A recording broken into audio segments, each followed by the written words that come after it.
ಕೆಕೆಆರ್ಡಿಬಿಯಲ್ಲಿ ಗೋಲ್ಮಾಲ್ ಶಾಲೆಗಳ ಅನುದಾನ ಗುಳುಂ. ಸರ್ಕಾರಿ ಶಾಲೆಗಳ ಅಭಿವೃದ್ಧಿ ನೆಪ ಕೋಟಿ ಕೋಟಿ ಲೂಟಿ. ಶಾಲೆಗಳಿಗಿಲ್ಲ ಸೋಲಾರ್ ಪ್ಯಾನೆಲ್.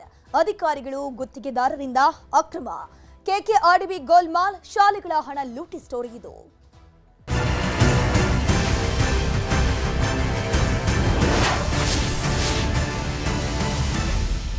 ಕಲ್ಯಾಣ ಕರ್ನಾಟಕ ಅಭಿವೃದ್ಧಿಗೆ ಅಂತ ಇಟ್ಟಿದ್ದಂತಹ ಹಣ ಇಲ್ಲಿ ಗುಳುಂ ಮಾಡಲಾಗಿದೆಯಾ?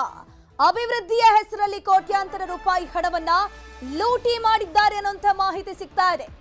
ಕಲ್ಯಾಣ ಕರ್ನಾಟಕ ಅಭಿವೃದ್ಧಿ ಆಗಬೇಕು ಅಂತ ನಿಟ್ಟಿನಲ್ಲಿ ಸರ್ಕಾರ ಹಣವನ್ನ ಕೊಡುತ್ತೆ. ಶಾಲೆಗಳ ಅಭಿವೃದ್ಧಿ ಆಗಬೇಕು ಅಂತ ಸರ್ಕಾರ ಒಂದಷ್ಟು ಅನುದಾನವನ್ನು ಕೊಡುತ್ತೆ. ಇಲ್ಲಿ ಅಧಿಕಾರಿಗಳು ಲೂಟಿ ಹೊಡೆದಿದ್ದಾರೆ. ಕೆಕೆಆರ್ಡಿಬಿ ಅಧ್ಯಕ್ಷ ಅಜಯ್ ಸಿಂಗ್ ಇವರೇ ಈ ಸ್ಟೋರಿಯನ್ನ ನೀವು ನೋಡ್ಲೇಬೇಕು. ಶಾಲೆಗಳ ಅಭಿವೃದ್ಧಿ ನೆಪದಲ್ಲಿ ಕೋಟ್ಯಾಂತರ ರೂಪಾಯಿ ಗುಳುಂ ಸ್ವಾಹ ಆಗಿ ಹೋಗ್ಬಿಟ್ಟಿದೆ. ಶಾಲೆಗಳಿಗೆ ಸೋಲಾರ್ ಪ್ಯಾನೆಲ್ ಅಳವಡಿಕೆ ನೆಪದಲ್ಲಿ ಲೂಟಿ ಮಾಡಲಾಗಿದೆಯಾ? ಕೆಕೆಆರ್ಡಿಬಿ ಅಧಿಕಾರಿಗಳು ಮತ್ತು ಗುತ್ತಿಗೆದಾರರಿಂದ ಅಕ್ರಮ ನಡೆಸಲಾಗಿದೆಯಾ ಅನ್ನುವಂತಹ ಪ್ರಶ್ನೆ.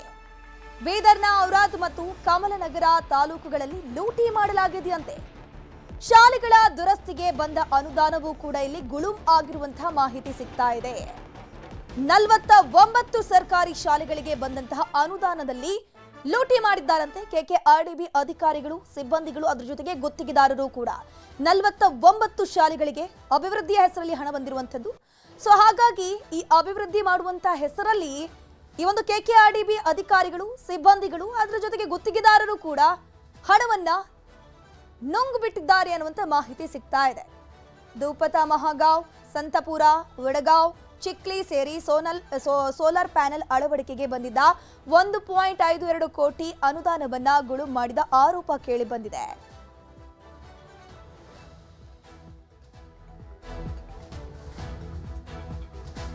ಬೀದರ್ ಕೆಆರ್ಡಿಎಲ್ ಕರ್ನಾಟಕ ಗ್ರಾಮೀಣ ಮೂಲಸೌಕರ್ಯ ಅಭಿವೃದ್ಧಿ ನಿಯಮಿತ ಅಧಿಕಾರಿಗಳು ಕಚೇರಿಯವರು ಏನ್ ಮಾಡಿದಾರೆ ಅಂತಂದ್ರ 2023, 24, 25, 26ರಲ್ಲಿ ಹಿರಿಯ ಪ್ರಾಥಮಿಕ ಶಾಲೆ ಒಳಗ ಸೋಲಾರ್ ಪ್ಯಾನೆಲ್ ಅಳವಡಿಸಿದೆ ಅಂತ ಹೇಳಿ ಈಗಾಗಲೇ ಏನಂದ್ರೆ 4 ಲಕ್ಷ ರೂಪಾಯಿ ದುಡ್ಡು ಇಂಟ್ರೆಸ್ಟ್ ಬಿಟ್ಟಾರ. ಇದೇ ತರ ಏನಂದ್ರೆ ನಮ್ಮ ಔರಾದ್ ಕಮಲನಗರ ತಾಲೂಕಾ ಒಳಗೆ 49 ಸ್ಕೂಲ್ ಒಳಗ ಸೋಲಾರ್ ಪ್ಯಾನೆಲ್ ಅಳವಡಿಸ್ಬೇಕಂತ ಹೇಳಿ 1,52 ಲಕ್ಷ ರೂಪಾಯಿದು ಎಸ್ಟಿಮೇಟ್ ಮಾಡಿದಾರೆ. ಅವರು ಮಾಡಿ ಏನ್ ಮಾಡ್ಯಾರ ಅಂತಂದ್ರ ಸುಮಾರು 4-5 ಸ್ಕೂಲ್ ಕೂಡಿಸಿ ಬಾಕಿ ಸ್ಕೂಲ್ ಯಾವ ಊರನ್ನು ಕೂಡ್ಸೇ ಇಲ್ಲ. ಫೆಬ್ರವರಿ 2020 ಒಳಗೆ ಏನಂದ್ರೆ ಪೂರಾ ಟೋಟಲ್ ಏನಾದ್ರು ಪೇಮೆಂಟ್ ಎಬ್ಬಿಸ್ಬಿಟ್ಟಾರ್ರಿ. ಇದೇ ತರ ಏನ್ ಮಾಡತ್ತಾರ ಲ್ಯಾಂಡ್ ಆರ್ಮಿದವ್ರು ಬೀದರ್ ಕೆಆರ್ಡಿಎಲ್ ಕಚೇರಿಯವ್ರು ಅಂತಂದ್ರ ಕೆಲಸ ಮಾಡಲ್ಲ, ಏನಿಲ್ಲ. ಹೆಸರಿಗೆ ಮಾತ್ರ ಸರ್ಕಾರಕ್ಕೆ ಏನಂತಂದ್ರ ಪ್ರೋಗ್ರೆಸ್ ರಿಪೋರ್ಟ್ ತೋರಿಸ್ತಾರ, ಎಸ್ಟಿಮೇಟ್ ಮಾಡಿ ಕಳಿಸ್ಕೊಡ್ತಾರ. ಅದಕ್ಕೋಸ್ಕರ ನಾ ಏನ್ ಹೇಳ್ತೇನೆ ಅಂದ್ರೆ ಇಂಥ ಭ್ರಷ್ಟ ಅಧಿಕಾರಿಗಳು ಏನಂದ್ರ ಮಾನ್ಯ ಕರ್ನಾಟಕ ಗ್ರಾಮೀಣ ಮತ್ತು RDPR ಸಚಿವರು ಪ್ರಿಯಾಂಕ್ ಖರ್ಗೆ ಸಾಹೇಬ್ರು ಏನಂದ್ರೆ ಸೂಕ್ತ ಕಾನೂನು ಕ್ರಮ ಕೈಗೊಳ್ಬೇಕು. ಇಂಥ ಭ್ರಷ್ಟ ಅಧಿಕಾರಿಗಳು ಏನಂದ್ರೆ ಕೂಡಲೇ ಅಮಲು ಮಾಡ್ಬೇಕು ಅಂತ ಹೇಳಿ ನಾನು ಮನವಿ ಮಾಡ್ತೀನಿ. ಒಂದು 3 ಶಾಲೆ ಒಳಗೆ ಕೂಡ್ಸ್ಯಾರ್ರಿ. ಅದು 4 ಲಕ್ಷ ರೂಪಾಯಿ ಎಸ್ಟಿಮೇಟ್ ಅದ, 60-70 ಸಾವಿರ ಕೂಡ್ಸ್ಯಾರ್ರಿ. ಮತ್ತು ಕನೆಕ್ಷನ್ ಎಲ್ಲಿ ಕೊಟ್ಟಿಲ್ಲ ಸರ್. ಇನ್ನೇ ನಾನು ಚಿಂತಾಕಿ ಸ್ಕೂಲ್ ಹೋಗಿದ್ದ, ಅಲ್ಲಿ ಕನೆಕ್ಷನ್ ಕೊಟ್ಟಿಲ್ಲ ಸರ್. ಮ್ಯಾಲ ಬರೀ ಪ್ಯಾನಲ್ ಹೋಗಿ ಬಂದಾರೆ ಸರ್. ಬೋಗಸ್ ಮಾಡಿ ಬಿಲ್ ಸರ್. ಹೆಸರೊಳಗೆ ಸುಮಾರು ಒಂದು 50 ಕೋಟಿ ಲೂಟಿ ಮಾಡ್ಯಾರ ಸರ್. ಒಂದು ಸ್ಕೂಲಿಗೆ ಅಗತ್ಯನೇ ಇಲ್ಲ ಸರ್ ಆ ಕೆಲಸ. ಆ ಸ್ಕೂಲಲ್ಲಿ 16 ಲಕ್ಷ 18 ಲಕ್ಷ ಇಟ್ಟು ವೈರಿಂಗು, ಎಲೆಕ್ಟ್ರಿಷಿಯನ್ ಮತ್ತೆ ಫರ್ಸಿ ತೆಗೆಯೋದು ಹಾಕೋದು ಆ ಕೆಲಸಗಳು ಸುದ್ದ ಹಂಗೆ ಮಾಡ್ಯಾರ ಸರ್. 3 ಲಕ್ಷ ರೂಪಾಯಿ ಆಗೋ ಕೆಲಸ 16ರಿಂದ 20 ಲಕ್ಷ ರೂಪಾಯಿಗೆ ಎಸ್ಟಿಮೇಟ್ ಮಾಡಿ. ಅವರದ್ನ ಬಿಜೆಪಿ ಶಾಸಕ ಪ್ರಭು ಚವ್ಹಾಣ್ ಸೋಲಾರ್ ಪ್ಯಾನೆಲ್ ಗೋಲ್ಮಾಲ್ ಬಗ್ಗೆ ನ್ಯೂಸ್ 18 ಜೊತೆ ಮಾತನಾಡಿದ್ದಾರೆ. ಏನ್ ಹೇಳಿದ್ದಾರೆ ಬನ್ನಿ ನೋಡ್ಕೊಂಡ್ ಬರೋಣ. ನಮ್ದು ಇನ್ನು ಡೀಟೇಲ್ ಬಂದಿಲ್ಲ. ಈಗ ತಮ್ಮ ಟಿವಿನಲ್ಲಿ ಒಂದ್ ಜನ ಫೋನ್ ಮಾಡಿದ್ರು. ಬಟ್ 2023-24 ನಾವೇ ಪೂಜಾ ಮಾಡಿದೀನಿ. ಎಲ್ಲ ಊರ್ ಹೋಗಿ ಅವೇರ್ನೆಸ್ ಮಾಡಿದೀನಿ, ಟೀಚರ್ಗೆ ಹೇಳಿದೀನಿ.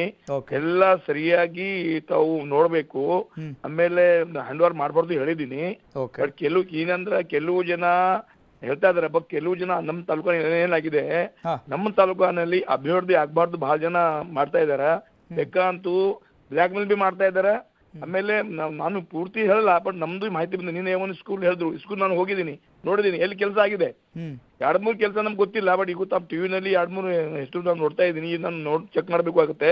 ಬಟ್ ಬಾಕಿನಲ್ಲಿ ಅವರ ಅಭಿವೃದ್ಧಿನಲ್ಲಿ ನಮ್ಮ ಹೆಸರು ಖರಾಬ್ ಮಾಡ್ಲಾಕ ಬಹಳ ಜನ ಅವ. ನಾನು ಪ್ರತಿ ವರ್ಷ ಗ್ರಾಮ ಸಭೆ ಮಾಡ್ತೀನಿ, ತಮ್ಮ ಟಿವಿನೂ ಹೇಳ್ರಿ. ಆಮೇಲೆ ಅವೇರ್ನೆಸ್ ಮಾಡ್ತೀನಿ, ಊರಿನಲ್ಲಿ ಹೇಳ್ತೀನಿ ಎಷ್ಟು ಇಲ್ಲಿ ಇಟ್ಟಿದ್ದೀನಿ, ತಾವು ನೋಡ್ಬೇಕು, ತಮ್ಮ ಜವಾಬ್ದಾರಿ ಎಲ್ಲ ಮಾಡಿದ್ಮೇಲೆ ಬಿ ಹಿಂಗ ಆಗಿದೆ. ನೀವು ನಮ್ಗೆ ಗೊತ್ತಾಗಿದೆ. 2-3 ಒಂದು 10-20 ಅಥವಾ ಊರು ಹೇಳಿದ್ರಿ, ನಾವು ಚೆಕ್ ಮಾಡ್ತೀನಿ. ನಮ್ದ ಫಂಡ್ ನಾವು ಇಟ್ಟಿರ್ತೀನಿ, ನಾವು ಸ್ಕೂಲ್ ವಿಸಿಟ್ ಮಾಡಿದ್ದೀನಿ, ಪೂಜಾ ಮಾಡಿ ಎಲ್ಲ ಮಾಡಿದ್ದೀನಿ. ಬಟ್ ಈ ತರ ಆಗಿದೆ ನಮ್ದು ಇವತ್ತು ಶಾಕ್ ನ್ಯೂಸ್ ಇದೆ, ನಾವು ಚೆಕ್ ಮಾಡ್ತೀನಿ. ನಾವು ಸುದ್ದಿ